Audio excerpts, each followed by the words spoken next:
Hasselbeck, the total is just 4.5 wins for the Cleveland Browns. Are you going more or less?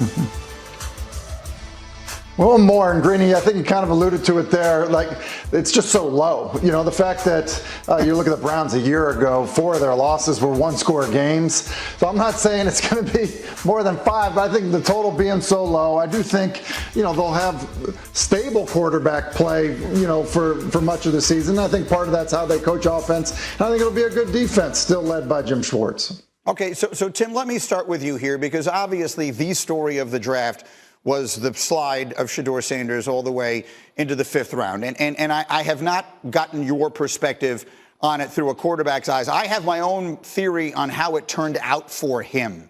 But I just want to confirm, there were some people who were not that high on him going into this process. Well, obviously, many people, as it turned out. But is he a 5th-round player to you? I mean, if you were evaluating him and putting a grade on him and say his play deserves to be an X round, what round would you have had it in as an evaluator? Yeah, I think, you know, somewhere between probably rounds 2 and 4 is what I would say. Look, my comp, and I said it on the show prior to the draft, Greeny, was, look, you hope that he could be Andy Dalton. That's what I said prior to the draft. And I said it because of the physical skill set. And listen, it was not an insult. Andy Dalton has had a remarkable year. I think he's in year 17. He's thrown over 250 touchdown passes. But like, that's what I thought. Andy Dalton was a 2nd-round pick. Other people compared him to Kirk Cousins.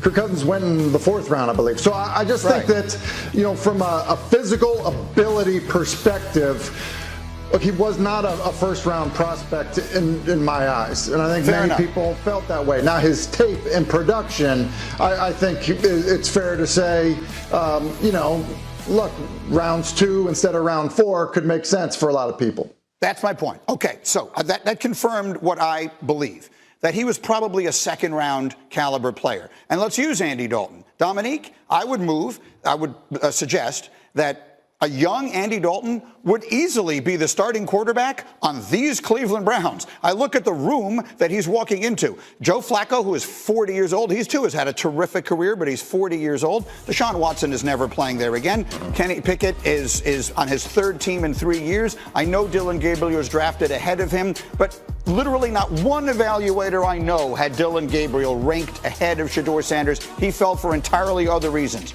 The point I'm trying to make here, Dominique, is that while the weekend obviously felt like a disaster for him, the way it turned out, I think he wound up in a place where he has an excellent chance to play, which very rarely can you say about a quarterback drafted in the 5th round. Yeah, I mean, I like the spin that you're putting on it, and I think you're right. He has an excellent chance to play, but you need to play well and play well fast if you're a 5th-round pick, and you're on a team that's probably projected to be near the top of the 1st round again next year. If he does not demonstrate in whatever time he gets in practice and in the games that he is a franchise quarterback, there's no waiting time. There's no investment in him. They're not going to go get all the pieces to put around him to make him play better like we've seen with Caleb Williams and other quarterbacks who are drafted in the 1st round.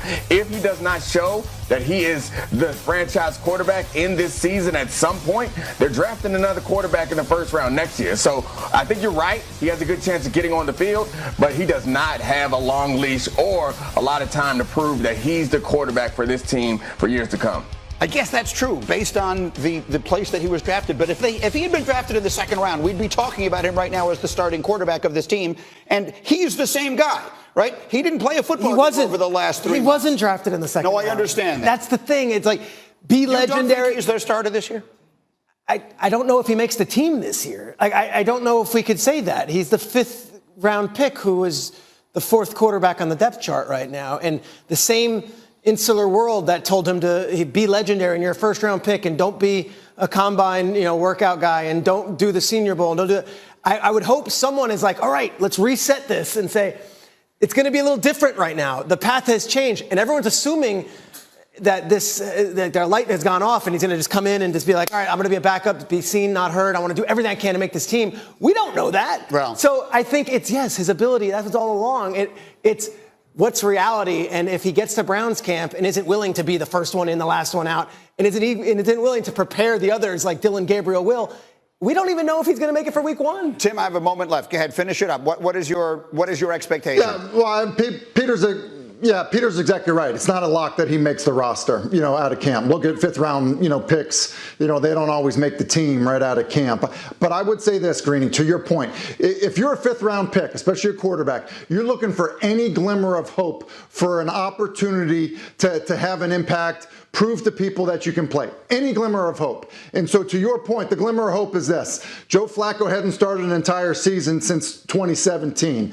Kenny Pickett came in as a first rounder in 2022, is already on his 3rd team, and then you're dealing with another rookie. That's your glimmer of hope, but it is like put your head down and work, as Peter said. Yes, hopefully he will do that. And what I will say, Who's in the SportsCenter? This makes me such a boomer. I'm just like, stay in the pocket and throw the ball. Okay. So really quickly with the Browns, because I don't even know how to approach this conversation because it's the most insane quarterback room of all time. The way I thought, though, I wanted to talk to you about it was, again, the situation, and then this is how I wanted to position it. Dillon Gabriel versus Shedeur Sanders. Mm-hmm. Who's a better fit for this offense?